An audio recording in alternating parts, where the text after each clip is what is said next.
अगर आपने अभी तक हमारा चैनल सब्सक्राइब नहीं किया तो अभी सब्सक्राइब करें और बेल आइकॉन को क्लिक करके हमारी लेटेस्ट वीडियोस के बारे में अपडेट जानें।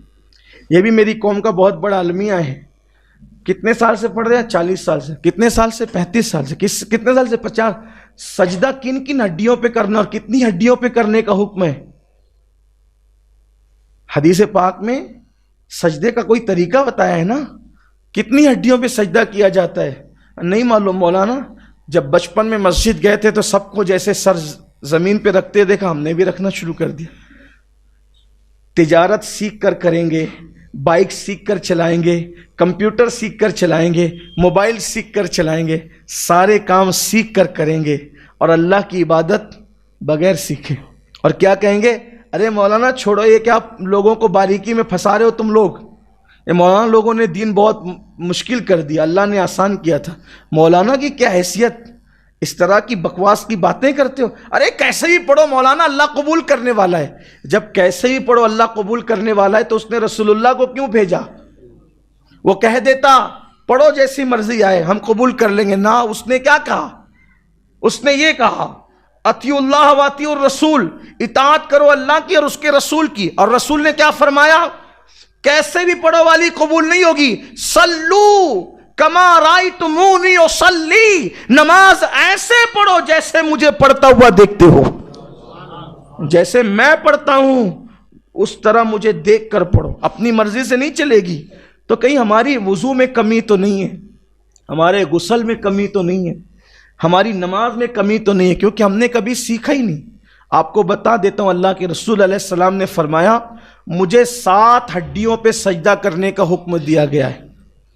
मैं 7 हड्डियों पे सजदा करता हूं।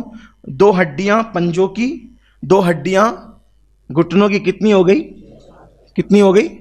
4। 2 हड्डियां आपके हाथों की। कितनी हो गई?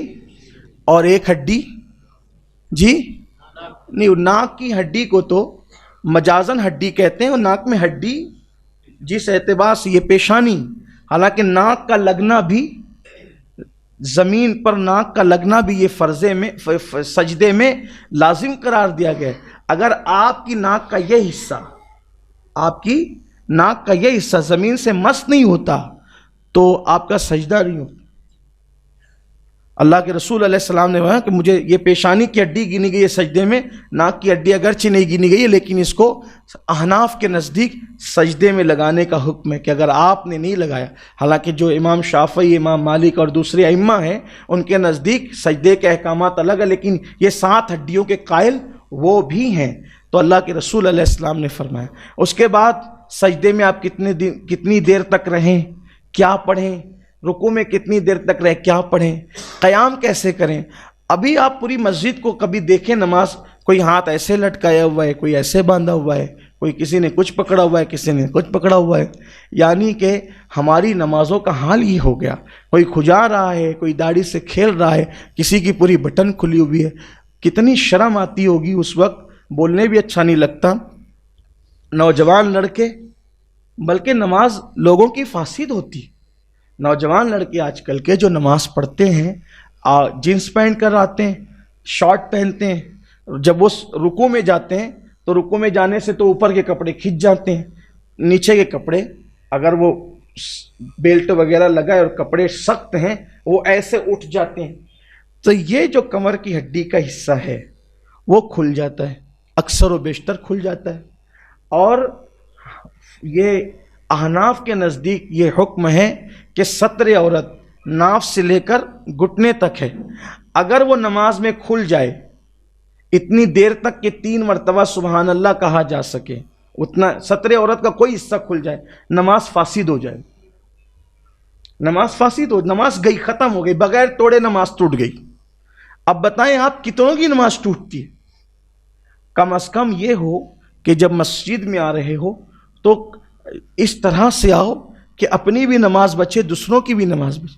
आप देखिए वुज़ू करते हैं और वुज़ू करते करते झाड़ते झाड़ते सीधा मस्जिद के अंदर चले आते हैं। गुनाह है, सख्त गुनाह है।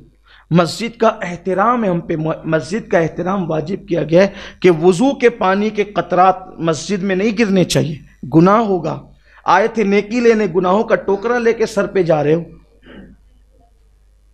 ہم آپ کو مشکل نہیں کرنا چاہتے، لیکن یہ کہ جب آپ اسکول جانے کے آداب سیکھ چکے، آفیسروں کے درمیان جانے کے آداب سیکھ چکے، تو اللہ کی بارگاہ کا ادب بھی تو سیکھ لو، کیونکہ یہ اللہ کی بارگاہ ہے جسے مسجد کہتے ہیں۔ مسجد میں آؤ تو ادب سے آؤ۔ حضرات صحابہ کرام رضوان اللہ تعالی علیہ مجمعین جلدی سے مسجد کی دیوار کو ٹیک بھی نہیں لگاتے تھے۔ اللہ کے رسول علیہ السلام فرماتے ہیں جو مسجد میں دنیا کی باتیں کرے اس کا دین میں کوئی حصہ نہیں۔ آقا فرماتے ہیں ایسے لوگ پاؤ تو ان کے ساتھ بیٹھنا بھی مت۔ یعنی مسجد میں کیا آپ نے کپڑا پہنا، ایک کپڑا کتنے میں خریدا، یہ دنیا کی بات۔ آج کل الیکشن میں کیا چل رہا ہے، دنیا کی بات، ناجائز ہے۔ اللہ کے رسول نے فرمایا ان کا دین میں کوئی حصہ نہیں ہے جو دنیا کی بات کرتے ہیں۔ مسجد میں یا اللہ کا ذکر ہوگا یا واعظ و نصیحت ہوگی، مسجد میں دنیا کی بات۔ آپ سوچیں نا صحیح، سبزی کیا بھاؤ چل رہی ہے نہیں پوچھ سکتے آپ مسجد میں، نکلو باہر۔ اسی لیے قرآن کہتا ہے، جمعہ کے دن کے لیے کہتا ہے یا ایھا الذین آمنوا اذا نودی للصلاۃ من یوم الجمعہ فاسعوا الی ذکر اللہ وذروا البیع۔